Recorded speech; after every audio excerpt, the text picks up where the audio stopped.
Good morning, this is Josh from Perkins. Today we're doing a startup on 150 kW Generac industrial diesel. It's quite involved. I'll be talking through some of it. Some of it you guys will just see what's going on. There's a lot to touch, there's a lot to do, a lot to verify before this machine gets put into service.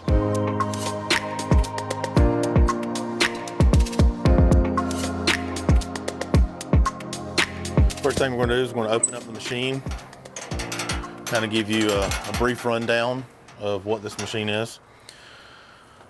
It's a Generac H panel, one of the best panels that they've ever built in my personal opinion. This controls every bit of the auto, off, manual functions of the machine.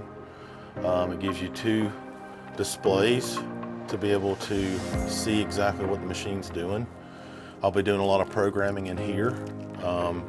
I'll be hooking up the 2-bar start and our customer connections, verifying that our feeder size is correct. Once we get to a point of running the machine, I'll be verifying the phase rotation. All that comes much later as I touch every clamp that's on the machine, every hose, every wire. It's pretty involved and pretty detailed. See that I'm going to touch all these wires in here. The batteries are not connected. That's something that I do last. But I just want to make sure that nothing's loose. There's no surprises. I mean, the unit could have gotten bumped around in shipping. These big units right here, there's no box that they go over. They just get delivered right off of a flatbed truck. So, like I said, we want to touch and test everything to make sure that I have no surprises when I go to put power to it. And now let's touch all the screws, party.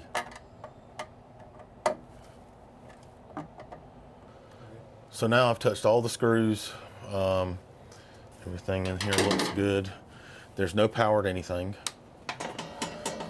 This is what we're using for our 2-bar start. It hasn't been landed yet, so I'll actually make it up as well on the generator end and the transfer switch end. All of these feeders or conductors come from the rotor and stator assembly. A, B, and C phase. This unit, if you come over here and focus in on this guy, will tell you that this is a 120/208 3-phase machine. Unit's running and everything's dead. From this point to this point, which this is A phase, to our neutral will be 120 volts AC. 120 volts AC, 120 volts AC. If you go line to line, A to B is going to be 208, B to C is going to be 208, and A to C is going to be 208. With all that being said, we have a rotation. Rotation can be clockwise or counterclockwise.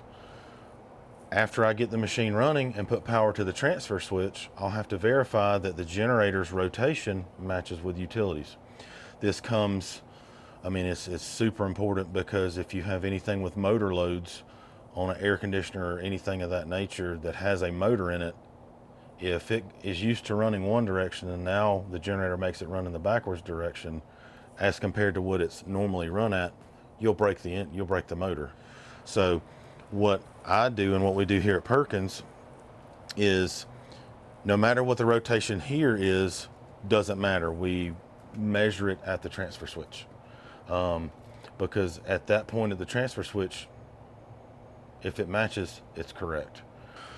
This is our transfer switch. It's a Generac GTS. The GTS stands for Generac 2-bar start. This was the initial switch that Generac built for industrial or heavier duty applications. What I want to do is I want to verify that we're 120/208 before we pretty much go any further. Just as a safety precaution, like I said, we don't want any surprises. There are a lot of things in here that I'll touch as well to make sure nothing's loose.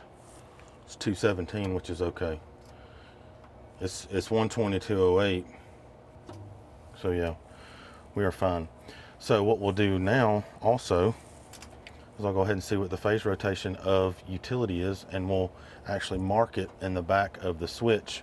And I usually mark it on 3 sides, that way if anybody ever needs to know, it's readily available. What we're going to do now, this is my phase rotation meter.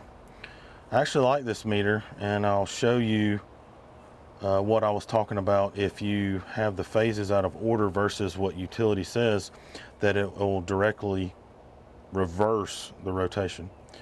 So as you can see, L1's red, L2's white, and L3's blue. As long as you adhere to that on both sides, utility side versus generator side, if they match, then you match.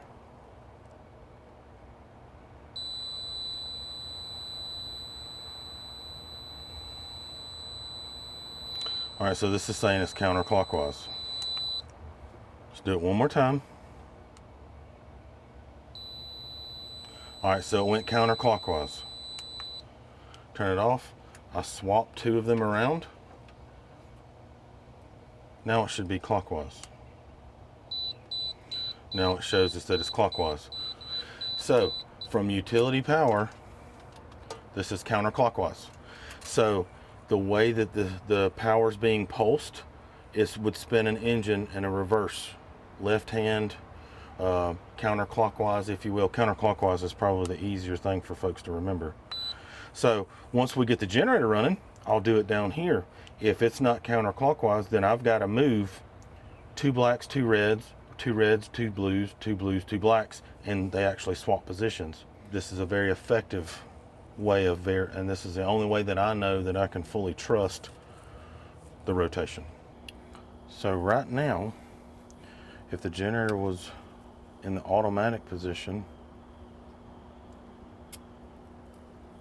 the generator will run with me simply doing that, just looking for contact closure. So while utility is present, we're held open. When utility fails, it closes contacts, which in turn would make the generator run now.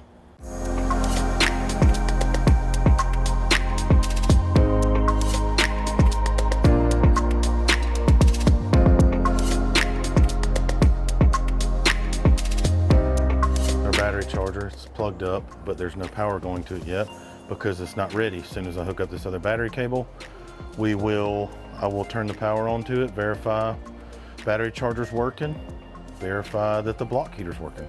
So as before, we were working inside where the 2R start goes. That's for our customer connections. That is what's going to start and run the generator. This over here, this TB4, is the terminal strip that will bring in all of the voltage for like the battery charger, the block heater, things of that nature. And I'm just going to check and make sure that everything is good and tight. So we'll actually get a reading of what the batteries are before and after, just to make sure, like I said, that there's no surprises. We can go further. Right now we're at 12.3, 12.4.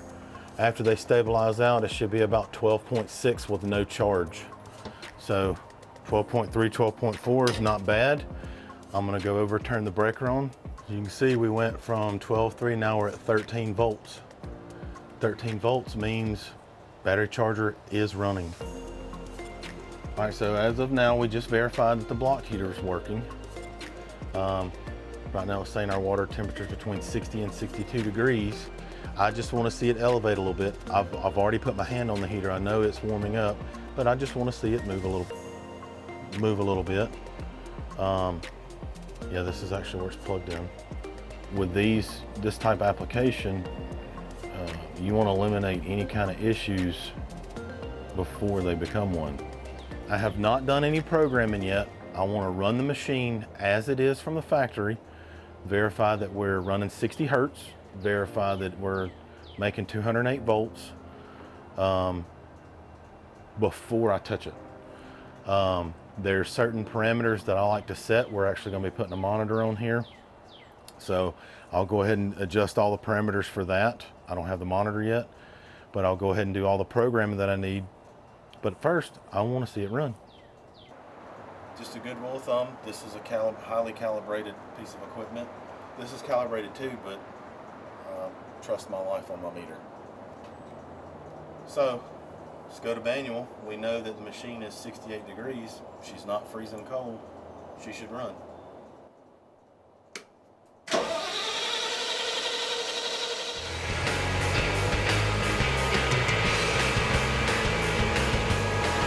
Sorry, this is a little loud. This test we can only do while the generator's running.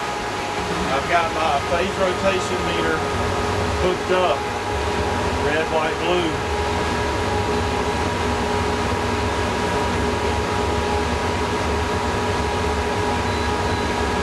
Clockwise.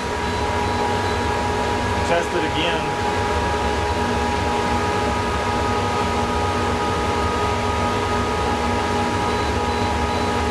So it's clockwise twice in a row. That means the current wire configuration doesn't match the up. So what I'll do is we'll shut the generator down and I'll swap two of them out.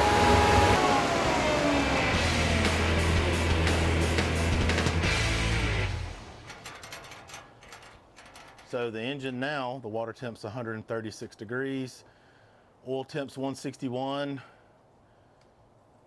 Now's a good time for the motor the engine, the whole machine to sit under pressure and us check for leaks when we come back. You can't do the phase rotation. You have to do the test while it's running, but yet to move the feeders, it has to be dead. It's not running. Breaker's open also. So now I'm protected on both ends. I calibrated this in-phase monitor control on what normal acceptable utility is for the switch and what the standby is. So that way everything knows what to expect from this point forward in the event that voltage changes. And this is all in relation to the generator running, transferring from one source to the other. One of the things I didn't go through is this blue harness that you see that I have disconnected, that I've tucked in the back, actually goes to the Mark III exerciser. With this being an H-panel generator, it is easier for me and us to let the generator handle the exercise function. We don't connect the battery. It's just something that we found has a lot less chances for an issue. Now this unit is actually ready to be tested against build and load. This concludes all that I can do on site today. I've done the startup procedure of the machine. With them being a company, they are not going to allow me to kill power while they're during business hours. So this is all that I can do today. I'll have to come back either after hours or on the weekend to finish. With that being said, the machine is capable of doing the job, but yet I can't leave it in auto due to the fact that it is untested by us. So machine is ready until I can come back. Good morning, this is Josh from Perkins. We're out here early morning hours wrapping up a transfer switch testing. This is a business here and they wanted us to not interrupt power during their business hours. So what we're going to do right now, I have the generator in automatic mode. I'm going to kill power to the building. I have this GTS transfer switch set for the line interrupt delay being 2 seconds. Power goes down 2 seconds and this gives us our 10-second from outage to running generator. It's going to get loud, so I wanted to kind of speak through it. So it's a 2-second line interrupt delay. It'll transfer over, a generator will assume the load, power the building. When I bring power back, it's a 10-minute return to utility. I will open the door, however. Right now it shows generator is not operating. The switch position is on utility. So once I kill the disconnect, it's going, you'll see that this light will remain lit and then the red light will become lit. Because we're not inside the building, we won't see lights, but there's power.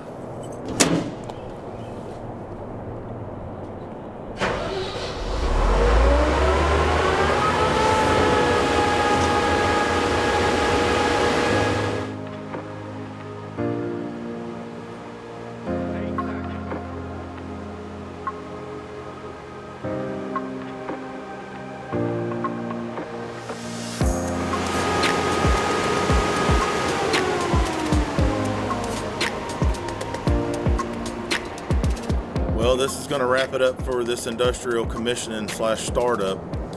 Generators assume the load 3 consecutive times. Unit is in auto. It is ready for the next outage. Stay tuned for more videos. Thank you for watching. Please check out our other training videos on our website to learn more about what we do here at Perkins Generator Sales and Service. Have a great day.